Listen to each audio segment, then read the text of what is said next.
Hello mga momshi, today's video nga pala, yan ang aking ina. Ang oras nga pala ng mga momshi is 6:30 PM. So yun, kahit sobrang antok na antok niya ng mga momshi, tinapay is like talaga siya yan. Pag ang sip-sip niya yung tinapay, yung ginagawa niya ng daddy. Akala ko kanina tulog na siya, tapos ubos na yung tinapay niya. Hindi pa pala, may natitira pa palang tinapay. So yun, nakita ko na kinakain niya pa rin kahit sobrang antok na siya. Ibang klase ka talaga, anak. Grabe ka. Yun. Akala ko mga momshi makakatulog na siya ng may tinapay sa bibig, pero pilit niya pa rin ninunguya. Alam niyo ba mga momshi, ngipin niya is dalawa lang.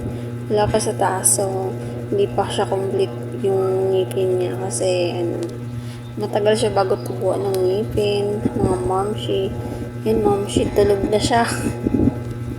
Nakatulog yung chikiting na may tinapay sa bibig.